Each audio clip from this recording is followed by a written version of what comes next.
Hi எல்லோரும் எப்படி இருக்கீங்க? ஸோ இன்றைக்கி வீடியோவில் நம்ம வந்து ஒரு ஃபஸ்ஸிங் டூலை பற்றி தான் பார்க்க போகிறோம். இது வந்து ரொம்ப ஒரு இம்பார்ட்டண்ட்டான டூலு. உங்கள்கிட்ட ஒரு பர்ப் ஸ்வீட் இல்லை, ஒரு பெய்டு டூல் இல்லை, ஆனால் நீங்கள் வந்து ஃபஸ்ஸிங் பண்ண ட்ரை பண்ணுறீங்க அப்படின்னா இந்த ஃபஸ்ஸரை வந்து யூஸ் பண்ணலாம்.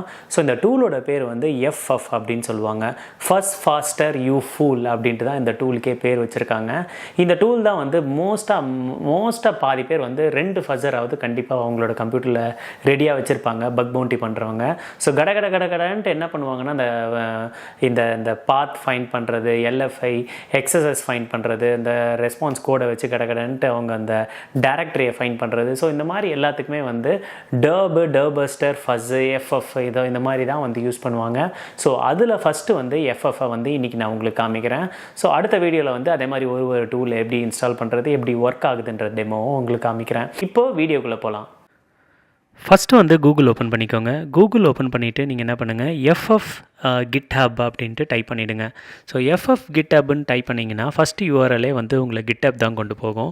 GitHubல கொண்டு போனீங்கன்னா உங்களுக்கு இங்கே காமிச்சிடும் எஃப்எஃப் டூலோட இது தான் FF/FF அப்படின்னு காமிக்கும். கீழே பண்ணிங்கன்னா ஃபஸ்ட் ஃபாஸ்டர் யூ ஃபூல் அப்படின்னு சொல்லிட்டு போட்டிருக்கோம். ஸோ இதுதான் வந்து அந்த டூலோட name, fast faster you fool. அப்புறம் கீழே பார்த்தீங்கன்னா installation content discovery, parameter fuzzing, post data fuzzing. So இந்த மாதிரி எல்லாமே வந்து அங்கே வந்து கொடுத்துருக்கோம். ஸோ இதில் வந்து இன்ஸ்டாலேஷன் ஸ்டெப்பும் உங்களுக்கு கொடுத்துருக்கோம். நீங்கள் வந்து ஒரு வேளை மேக் புக் வச்சுருந்தீங்க, உங்கள்கிட்ட ப்ரூ வந்து ஆல்ரெடி இன்ஸ்டால் பண்ணியிருக்கீங்க. அந்த தேர்ட் பார்ட்டி ப்ரூன்றது வந்து ஒரு தேர்ட் பார்ட்டி டிபெண்டன்சி இன்ஸ்டால் பண்ணுறதுக்கு வந்து கொஞ்சம் ஹெல்ப் பண்ணோம். அதாவது மேக்கில் வந்து கொஞ்சம் சில விஷயங்கள் வந்து இன்ஸ்டால் பண்ணுறது கொஞ்சம் கஷ்டம். அதனால் ப்ரூ யூஸ் பண்ணி தான் சிலர் வந்து இன்ஸ்டால் பண்ணுவாங்க. என்கிட்ட ப்ரூ வந்து ஆல்ரெடி இருக்குது. உங்கள்கிட்ட ப்ரூ இருக்கான்னு டெஸ்ட் பண்ணுறதுக்கு BRUன்னு அடிச்சுட்டு டேப் அமுக்குனிங்கன்னா உங்களுக்கு ப்ரூன்னு கீழே காமிக்கும். அப்படி இல்லைனா ஃபஸ்ட்டு நீங்கள் ப்ரூவை இன்ஸ்டால் பண்ணிவிடுங்க. ரொம்ப ஈஸி தான். ப்ரூவை இன்ஸ்டால் பண்ணிவிடுங்க. அதுக்கப்புறம் வந்து ப்ரூ இன்ஸ்டால் எஃப்எஃப்னு கொடுத்துட்டிங்கன்னா உங்களோட கம்ப்யூட்டரில் வந்து இந்த எஃப்எஃப் வந்து இன்ஸ்டால் ஆகிடும். ஸோ இது வந்து ஒரு வழி எஃப்எஃப்பை வந்து இன்ஸ்டால் பண்ணுறதுக்கு. அப்படி இல்லை எனக்கு வந்து நான் வந்து மேக் புக் வச்சில்ல, இல்லை வந்து லினக்ஸ் தான் வச்சுருக்கேன் அப்படின்னு நீங்கள் யோசிச்சிங்கன்னா கீழே வந்து ஒரு ஆப்ஷன் கொடுத்துருக்காங்க பாருங்கள், git clone https github.com FF/FFன்ட்டு. ஸோ இது வந்து என்ன பண்ணணும்னா கிட்டிலேருந்து அப்படியே ஒரு க்ளோன் பண்ணி உங்கள் கம்ப்யூட்டரில் வந்து இன்ஸ்டால் பண்ணணும். இந்த ஃபஸ்ட்டு லைனை நீங்கள் டைப் பண்ணிவிட்டு அப்புறம் என்ன பண்ணணும்னா அந்த செமிகாலன்லாம் விட்டுருங்க. சிடி ஃபஸ்ட்டு வந்து போட்டு என்ட்ரு அடிங்க, CD ஸ்பேஸ் FFன்னு அடிங்க, என்ட்ரு அடிங்க, அப்புறம் கோ கட்டு என்டரு, அப்புறம் கோ பில்டு. அவ்வளோதான். எஃப்எஃப் வந்து உங்களோட கம்ப்யூட்டரில் வந்து இன்ஸ்டால் ஆகிடும். இன்ஸ்டால் ஆனதுக்கப்புறம் நீங்கள் என்ன பண்ணணும்னா FFUன்னு டைப் பண்ணிவிட்டு ஸ்பேஸ் அமுக்கிட்டிங்கன்னா எஃப்எஃப் அப்படின்னு காமிக்கும். ஸோ அப்படின்னா என்ன அர்த்தம்னா எஃப்எஃப் வந்து உங்கள் கம்ப்யூட்டரில் வந்து இன்ஸ்டால் ஆகிடுச்சு, அந்த டூல் வந்து ரெடி டு யூஸ் அப்படின்னு அர்த்தம். ஸோ இப்போ வந்து சிம்பிளான ஒரு மெத்தட் வந்து அவங்க கொடுத்துருக்காங்க. அப்படின்னா -W வந்து path to word list, -U வந்து டார்கெட் URL. ஸோ -Wனா வந்து வேர்ட் லிஸ்ட். ஸோ இப்போ வந்து என்ன அர்த்தம், வேர்ட் லிஸ்ட்டுனா என்ன அர்த்தம் அப்படின்னா வேர்ட் லிஸ்ட்டுன்றது வந்து ஒரு குரூப் ஆஃப் ஃபைலு. அந்த ஃபைலில் வந்து எல்லா வகையான பேலோட்ஸும் இருக்கும். அதுதான் வந்து வேர்ட் லிஸ்ட் அப்படின்ட்டு சொல்லுவாங்க. அதை வந்து நெட்லேருந்து நம்ம டவுன்லோட் பண்ணலாம். இப்போ வந்து நான் உங்களுக்கு ஒரு ஃபைல் காமிக்கிறேன். அது பேர் வந்து செக் லிஸ்ட் அப்படின்னு சொல்லுவாங்க. செக் லிஸ்ட் அப்படின்னு நீங்கள் டைப் பண்ணிங்கனாலே இந்த டேனியல் மிஸ்லர் /செக் லிஸ்ட் அப்படின்ட்டு GitHubலேருந்து வருதுல. ஸோ இது வந்து ஒரு ஃபேமஸான செக் லிஸ்ட்டு. இதில் வந்து நிறைய பேலோட்ஸ் இருக்குது. இதை வந்து யூஸ் பண்ணலாம்.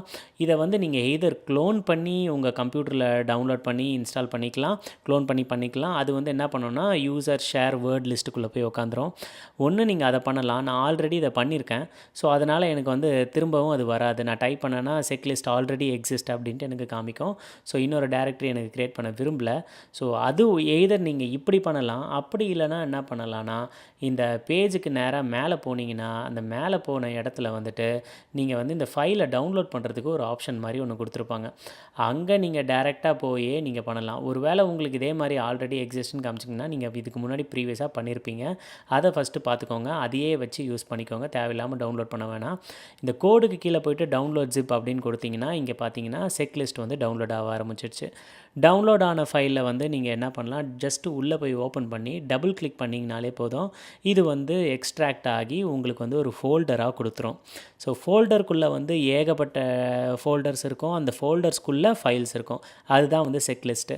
இதில் வந்து நிறைய டைப் ஆஃப் பேலோட் இருக்கும். Content injection, path traversal, LFI, RFI, fuzzing, XSS, SQL injection. So இந்த மாதிரி எல்லா வகையான பேலோட்ஸுமே இந்த செக்லிஸ்ட்டுக்குள்ளே இருக்கும். ஸோ இதோட ஃபோல்டரோட சைஸ் வந்து எவ்வளோன்றது எனக்கு தெரியல. ஆனால் இந்த செக்லிஸ்ட்டுக்கு வந்து மோஸ்ட்லி எல்லாருமே வச்சுருப்பாங்க. இப்போ வந்து நம்ம என்ன பண்ணலாம், எஃப்எஃப் அப்படின்னு டைப் பண்ணிவிட்டு -W வந்து நம்ம என்ன பண்ண போகிறோம்னா வேர்ட் லிஸ்ட் தான் போடணும். வேர்ட் லிஸ்ட் வந்து நான் ஆல்ரெடி யூஸ் பண்ணியிருக்கிறேன். ஸோ யூசர் ஷேருன்னு போட்டால் நமக்கு வருமானது எனக்கு தெரியல. ஏன்னா நான் அது எங்கே இன்ஸ்டால் பண்ணேன்னு எனக்கு தெரியல. ஸோ டவுன்லோட் ஃபோல்டரில் இருக்கிறதையே நான் இப்போ யூஸ் பண்ணிக்கிறேன். ஸோ டவுன்லோட்ஸ் வந்து கேஸ் சென்சிட்டிவ். ஸோ கரெக்டான பேர் கொடுத்தா தான் போவோம். ஸோ செக்லிஸ்ட் அப்படின்றத டைப் பண்ணோம். ஃபோர்த் வார்த்தை வந்து கேபிட்டல், செக்லிஸ்ட் மாஸ்டர். ஸோ இங்கே வந்து நீங்கள் எல்லா இடத்துலையும் போய்ட்டு டேப் அமுக்குனிங்கனாலே போதும். ஃபோல்டராக இருந்துச்சுன்னா அடுத்த ஃபோல்டருக்கு கீழே இருக்கிற ஃபைல்ஸ் காமிக்கும். ஸோ செக்லிஸ்ட்டுக்கு ஃபஸ்ஸிங்க்குள்ளே இவ்வளோ ஃபைல்ஸ் வந்து இருக்குது. ஸோ இதிலேருந்து நம்ம என்ன ஃபைலை வந்து நம்ம யூஸ் பண்ண போகிறோம், எந்த இடத்துல யூஸ் பண்ண போகிறோன்றதை வந்து நீங்கள் தான் முடிவு பண்ணணும். அதுக்கேற்ற ஃபைலை வந்து நீங்கள் தான் செலக்டும் பண்ணணும். ஸோ இப்போ என்ன பண்ணுறேன் நானுன்னா, இப்போ வந்து நம்ம எக்ஸ்எஸ்எஸ்ஸே யூஸ் பண்ணுவோம். எக்ஸ்எஸ்எஸ்ன்னு போட்டு ஸ்லாஷ் அமுக்குனா ஸ்லாஷ் அங்கே கீழே காமிக்குது. ஸோ எக்ஸ்எஸ்எஸ் வந்து ஒரு ஃபோல்டரு. எக்ஸ்எஸ்எஸ் ஃபோல்டருக்குள்ளே நம்ம போயிடலாம். ஸ்லாஷ் போட்டுட்டு அடுத்த உள்ளே போனோன்னா இங்கே பார்த்தீங்கன்னா XSS BruteLogic.txt அப்படின்ட்டு காமிக்குது. ஸோ அந்த ஃபைலை வந்து இப்போ நம்ம எடுத்துக்கலாம். இப்போ நம்ம அந்த XSS BruteLogic.txt அப்படின்றத வந்து இந்த இடத்துல ஆட் பண்ணிடலாம். ஆட் பண்ணிவிட்டு இப்போ வந்து அதுக்கு முன்னாடி இதை நம்ம போட்டுடலாம். ஆனால் இதுக்கு முன்னாடி எஃப்எஃப்குள்ளே என்னென்ன ஆப்ஷன்ஸ் இருக்குது எல்லாத்தையுமே உங்களுக்கு நான் காமிக்கிறேன். ஜஸ்ட்டு ஒரு டெர்மினல் ஓப்பன் பண்ணி எஃப்எஃப்னு டைப் பண்ணி என்ட்ரு கொடுங்க. என்ட்ரு கொடுத்தீங்கன்னா இங்கே இருக்கிற அந்த மொத்த ஆப்ஷன்ஸும் உங்களுக்கு காமிக்கும். இந்த ஆப்ஷன்ஸை உட்காந்து பொறுமையாக ரீட் பண்ணி பாருங்கள். ரீட் பண்ணி பார்த்தீங்கன்னா தான் எஃப்எஃப்பை வந்து ஃபுல்லாக யூஸ் பண்ணுறதுக்கு நிறைய ட்ரிக்ஸ் இருக்குது. அது எல்லாத்தையுமே எப்படி கற்றுக்கணுன்றது உங்களுக்கு தெரியும். ஒன்றுமே ஒரு வேலை செய்யும். அந்த -U, -T, -MC, -L. So இந்த மாதிரி லென்த்துலேருந்து எல்லாத்தையுமே வந்து நீங்கள் மேட்ச் பண்ணலாம். ஸோ அதை காமிக்கிறதுக்கு தான் இப்போ நான் ஒரு டேப்பில் எஃப்எஃப்ஐ ரன் பண்ணி காமிச்சேன். நீங்களும் வந்து கற்றுக்கோங்க. ஸோ இப்போ வந்து நம்ம என்ன பண்ண போகிறோன்னா, நம்மக்கிட்ட வந்து ஜாம்போ இல்லை DVWO நம்மக்கிட்ட கிடையாது, என்கிட்ட நான் வச்சிடல. ஸோ அதனால் நான் என்ன பண்ண போகிறேன்னா, HackerOneல ஆக்டிவிட்டிக்குள்ளே போயிட்டு ஏதாச்சும் லைவ் டெஸ்டிங் அப்ளிகேஷன்ஸ் இருக்கும்ல, ஸோ நம்ம வந்து லைவாக இருக்கிற வேறு ஏதாச்சும் வெப்சைட் வந்து பெர்மிஷன் இல்லாமல் நம்ம வந்து எஃப்எஃப்ஐ ரன் பண்ணக்கூடாது. ஏன்னா அது வந்து அவங்களுக்கு நிறைய பொல்யூஷன் வந்து கொடுக்கும். ஸோ ஆனால் இப்போ பார்த்தீங்கன்னா HackerOneல வந்து இவங்க ஆல்ரெடி டெஸ்டிங்க்கு தான் அப்ளிகேஷன் வச்சுருக்காங்க. அதில் ஒரு டெஸ்ட் அப்ளிகேஷனுக்குள்ளே போயிட்டு ஏதாச்சும் ஒரு டொமைனை எடுத்துக்கலாம். நம்ம உள்ளே போயிட்டு ஸ்கோப்புக்குள்ளே போகலாம். ஸ்கோப்புக்குள்ளே போனால் இங்கே playartifact.comனு ஒன்று இருக்குது. ஓகே, இந்த பர்டிகுலர் டார்கெட்டை நம்ம எடுத்து இதில் வந்து ரன் பண்ணி பார்ப்போம். யார் நம்மளை என்ன கேட்க போகிறா. ஸோ எஃப்எஃப் அப்படின்னு டைப் பண்ணிவிட்டு இப்போ நான் பண்ணுறேன், இது கரெக்டானு பாருங்கள். -w.playartifact.com அப்படின்ட்டு போடுறேன். HTTPS போட்டுடுறேன். போட்டுட்டு இங்கே வந்து என்ன பண்ணலாம், எண்டிங்கில் /fuzz. ஸோ எஃப்எஃப்பில் வந்து எஃப்எஃப்னு போடக்கூடாது. எஃப்எஃப்பில் வந்து அப்ளிகேஷன் பேர் தான் எஃப்எஃப். ஆனால் எந்த இடத்துல FUZS ஃபஸ்ஸுன்னு போடுறோமோ அந்த இடத்துல தான் அது வந்து போய் உட்காரும். ஸோ இப்போ ஏன் தப்புன்னு காமிச்சதுன்னு உங்களுக்கு தெரியுதா? -W நான் ஏன் போட்டேன், -Wன்னு முன்னாடி போட்டுட்டு என்ன சொன்னேன் உங்களுக்கு, -Wனா வேர்ட் லிஸ்ட்டு. அந்த இடத்துல வந்து URL போடக்கூடாது. -Uக்கு அப்புறம் தான் URL வரணுமே தவிர -Wக்கு அப்புறம் URL வரக்கூடாது. ஸோ டவுன்லோட்ஸ் செக்லிஸ்ட்டை வந்து நான் ஓப்பன் பண்ணிடுறேன். செக்லிஸ்ட்டை ஓப்பன் பண்ணிவிட்டு இங்கே வந்து ஃபஸ்ஸிங் ஃபோல்டருக்குள்ளே போகிறேன். ஃபஸ்ஸிங் ஃபோல்டருக்குள்ளே போயிட்டு இப்போ என்ன சூஸ் பண்ணுறோம், XSSஐ வந்து சூஸ் பண்ணலாம். இதுக்கு கீழே வந்து ஆப்ஷன்ஸ் வந்து XSS fuzzing.txt, alphanumeric case.txt, alphanumeric case.txt. So இந்த மாதிரி ஏகப்பட்டது இருக்குது. இப்போ நான் XSS வந்து சூஸ் பண்ணிடுறேன். XSSக்குள்ளே போயிட்டு XSS BruteLogic.txt அதையே நம்ம ஃபஸ்ட்டு கொடுத்ததே அதையே சூஸ் பண்ணிப்போம். ஸோ வந்து இப்போ நம்மளோட வேர்ட் லிஸ்ட் வந்து ரெடியாக இருக்குது. இப்போ -U போட்டுடலாம். அதுக்கப்புறம் URLையும் நம்ம கொடுத்துட்டோம். இந்த இடத்துல ஆக்சுவலாக ஃபஸ்ஸின் கொடுத்துற இடத்துல அது வந்து ரன் ஆகணும். ஸோ ரன் ஆகிடுச்சு. இங்கே பார்த்தீங்கன்னா 302 ரெஸ்பான்ஸ் வந்து நமக்கு வந்திருக்கு. ஸோ அந்த artifact.com/fuzz இருக்கிற இடத்துல இந்த பேலோட்ஸ் எல்லாமே போய் உக்காந்துருக்கு. ரெஸ்பான்ஸ் வந்து எல்லாமே 302 அப்படின்ட்டு தான் வந்திருக்கு. ஸோ 302 ரெஸ்பான்ஸ் வந்திருக்குது. ஆனால் இப்போ நம்மளுக்கு இந்த மாதிரி எல்லாமே வந்து 302 வந்திருக்கு. 200 வந்திருக்கா அப்படின்றத பார்க்குறதுக்காக என்ன பண்ணலாம், இந்த ரெஸ்பான்ஸ் கோடை வந்து நம்மளால் ஃபில்டர் பண்ண முடியும் எஃப்எஃப்பில். -MC 200ன்னு கொடுத்துட்டிங்கன்னா வெறும் 200 ரெஸ்பான்ஸ் வந்திருக்கிறது மட்டும் ரிசல்ட் மட்டும் தான் உங்களுக்கு காமிக்கும். இப்போ நான் என்ட்ரு கொடுக்குறேன். ஆனால் நமக்கு 200 ரெஸ்பான்ஸ் இதில் வரவே இல்லை. ஏன்னா அங்கே எக்ஸஸஸும் இல்லை, அந்த மாதிரி ஒரு பாத்தும் இல்லை. நம்ம வந்து பார்த்த இடத்துல வந்து எக்ஸஸஸ் கொடுத்துருக்கோம், அதனால் அது வராது.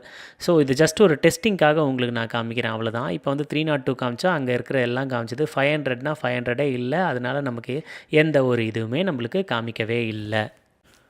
ஓகே, இப்போ என்ன பண்ணலாம் அப்படின்னா, இந்த brute-logic.txt இருக்குல்ல, இந்த பெயிலோட வந்து இப்போ நம்ம மாற்றலாம்.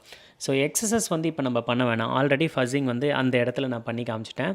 இப்போ வந்து வெப் கண்டென்ட்டுக்குள்ளே போகலாம். வெப் கண்டென்ட்டுக்குள்ளே போனீங்கன்னா இந்த மாதிரி ஏகப்பட்ட வந்து ஃபைல்ஸ் வந்து இருக்கும்.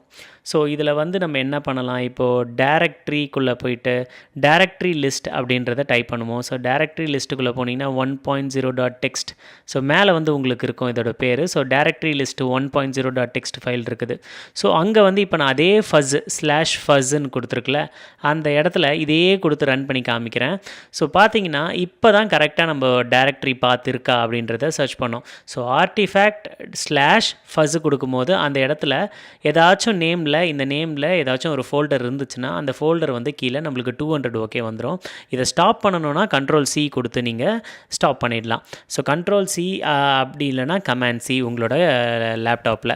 இப்போ வந்து தேர்ட் டைப் ஆஃப் அட்டாக் ஒன்று நம்ம வந்து பண்ணி பார்ப்போம். இது என்னன்னு பார்த்தீங்கன்னா, நீங்கள் வந்து இந்த டிஸ்கவரி டேபுக்கு பக்கத்தில் அந்த இதை மாற்றிட்டு வெப் கண்டென்ட்டுக்குள்ளே போகலாம். வெப் கண்டென்ட்டுக்குள்ளே போயிட்டு -medium words.text அப்படின்றத கொடுத்துக்கலாம். -URL கொடுத்தாச்சு. ஸோ இப்போ வந்து வேர்டு கொடுத்துட்டோம். இப்போ வந்து நம்ம என்ன பண்ண போகிறோம் அப்படின்னா, சப்டொமைனை வந்து ஃபைண்ட் பண்ணலாம். first.playartifact.comன்னு கொடுத்துட்டு பின்னாடி இருக்க ஃபஸ்ஸை வந்து நம்ம தூக்கிடலாம். ஏன்னா இப்போ நம்ம அந்த டாட்டுக்கு முன்னாடி தான் நம்ம சர்ச் பண்ண போகிறோம். ஸோ ஸ்லாஷையும் தூக்கிடலாம். ஸ்லாஷ் வந்து ஆக்சுவலாக இருக்க வேண்டாம். ஸோ இருந்தாலும் தப்பு கிடையாது. ஸோ நம்ம வந்து என்ன பண்ணலாம் அப்படின்னா, MC 200 போட்டுட்டு இப்போ ஓகே கொடுக்கலாம். இப்போ வந்துட்டு இது ரன் ஆகுது. இதுக்கு முன்னாடி ஏதாச்சும் ஒரு சப்டொமைன் இருந்துச்சுன்னா இது வந்து உங்களுக்கு 200 ஓகேல வந்து உங்களுக்கு இங்கேயே வந்து ஃபைண்ட் பண்ணி காமிச்சிடும். ஸோ இந்த மாதிரி தான் வந்துட்டு நீங்கள் சப்டொமைனை ஃபைண்ட் பண்ண முடியும். அதே மாதிரி நீங்கள் வந்து உங்களோட ரேட் லிமிட்டையும் நீங்கள் கண்ட்ரோல் பண்ணலாம். இப்போ இந்த எக்ஸாம்பிளில் வந்து -p 0.1ன்னு கொடுத்துருக்கேன். ஸோ அப்படின்னா என்ன நினைக்கிறீங்க? ஸோ அந்த ரேட் லிமிட் வந்து ஒரு செகண்டுக்கு, அதாவது ஒரு செகண்டுக்கு ஒரு ரெக்வஸ்ட் ஒரு செகண்டுக்கு 0.1 ரெக்வஸ்ட் வந்து போகிற மாதிரி 10 இப்போ வந்து அதே இதில் வந்து ரேட்டு 10ன்னு நான் கொடுத்துருக்கேன். ஸோ கீழே பார்த்தீங்கன்னா என்ன போட்டிருக்கு, 10 ரெக்வஸ்ட் பெர் செகண்ட் அப்படின்னு கொடுத்துருக்கு. அதாவது 10 ரெக்வஸ்ட் வந்து ஒரு செகண்டுக்கு போகிற மாதிரி நம்ம வந்து ஃபில்டர் பண்ணியிருக்கோம். ஸோ சில கம்ப்யூட்டரில் வந்து இந்த மாதிரி இவ்வளோ ரெக்வஸ்ட்டுக்கு தான் போகணும், அதுக்கு மேலே வந்தால் பிளாக் பண்ணிவிடு அப்படின்னு சொல்லும். ஸோ இப்போ பார்த்தீங்கன்னா உங்களுக்கு 0.1 ரெக்வஸ்ட் பெர் செகண்டுன்னு கொடுத்ததுனால ஒரு செகண்டுக்கு இவ்வளோ 0.1னால ஒரு செகண்டுக்கு கிட்டத்தட்ட அவ்வளோ ஃபாஸ்ட்டாக உங்களுக்கு அவ்வளோ ரெக்வஸ்ட் வந்து கேப்சர் பண்ணோம். இப்போ வந்து பண்ணியிருக்கிற கண்டென்ட் வந்து பார்த்திங்கன்னா என்னென்னா, இப்போ வந்து செஷன் குக்கியை வந்து நம்ம ஆட் பண்ணி இப்போ வந்து ஒரு டைப் ஆஃப் அட்டாக் வந்து பண்ணி பார்க்க போகிறோம். ஸோ வந்து இதுக்கு வந்து நம்ம என்ன பண்ணுறோன்னா, அதே மாதிரி -MC 200 தான், ஆனால் -B போட்டு session ID = cookie value. So cookie வேல்யூன்னு கொடுத்துருக்கிற இடத்துல நீங்கள் வந்து ஒரு சீக்வன்சரோ இல்லை உங்களோட இந்த மாதிரி பெயிலோடோ ஏதோ ஒன்றத்தை யூஸ் பண்ணி அந்த செஷன் ஐடிக்கு = குக்கி வேல்யூவை மாற்றிட்டு அந்த குக்கி வேல்யூவில் போயிட்டு ஒரு செஷன் ஐடி வேல்யூ ஏதாச்சும் நீங்கள் ஒன்று கொடுத்து இப்போ நீங்கள் ரன் பண்ணிங்கன்னா என்ன ஆகும்னா, அந்த குக்கி வேல்யூவை வந்து அந்த இடத்துல அது ரன் பண்ணி காப்போம். ஸோ இப்போ குக்கி செஷன் ஐடி = 12123 அப்படின்ற ஒரு சர்ச்சை வந்து அது இப்போ கரண்ட்டாக பண்ணிக்கிட்டு இருக்கு. ஸோ இப்படி தான் வந்து இந்த டெஸ்ட்டை வந்து பண்ண முடியும். இதே வந்து நம்ம என்ன பண்ணலாம் அப்படின்னா, போஸ்ட் மெத்தடுக்கு என்ன பண்ணணும் அப்படின்னா, ஃபஸ்ஸை வந்து யூஸ் பண்ணிவிட்டு ஃபஸ்ஸை வந்து இந்த இடத்துலேருந்து நம்ம தூக்கிட்டு இப்போ ஒரு லாகின் பேஜ் இருக்குது.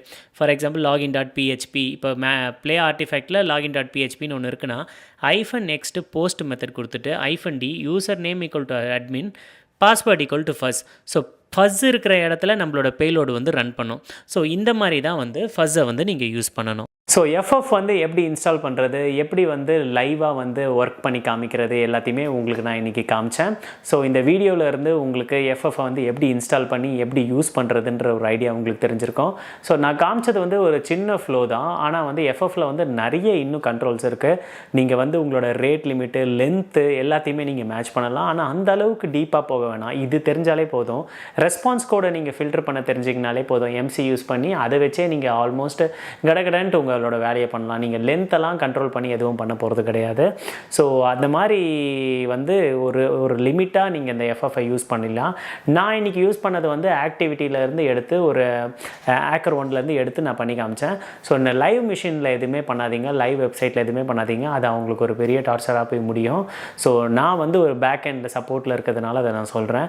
எப்பயுமே வந்து இந்த மாதிரி டெஸ்டிங் வெப்சைட்டில் கொண்டு போயிட்டு உங்களோட அட்டாக் பேலோடு இதெல்லாம் போட்டு ட்ரை பண்ணுங்கள். ஸோ இந்த வீடியோ உங்களுக்கு பிடிச்சிருக்கும்னு நினைக்கிறேன். So thank you so much for வாட்சிங் திஸ் வீடியோ அகைன். இன்னொரு வீடியோவில் இன்னொரு கண்டென்ட்டில் பார்ப்போம். இனிமேல் நிறைய டூல்ஸோட இன்ஸ்டாலேஷன், ஒர்க் ஃப்ளோ எல்லாத்தையுமே நான் உங்களுக்கு காமிக்கிறேன். நான் என்ன யூஸ் பண்ணுறேனோ அது எல்லாத்தையுமே நான் உங்களுக்கு சொல்லித்தரேன். ஸோ வேறு ஏதாச்சும் உங்களுக்கு கொஸ்டின் இருந்துச்சுன்னா கமெண்ட் பண்ணுங்கள். இன்னொரு வீடியோவில் இன்னொரு கண்டென்ட்டில் பார்ப்போம். Take care, by.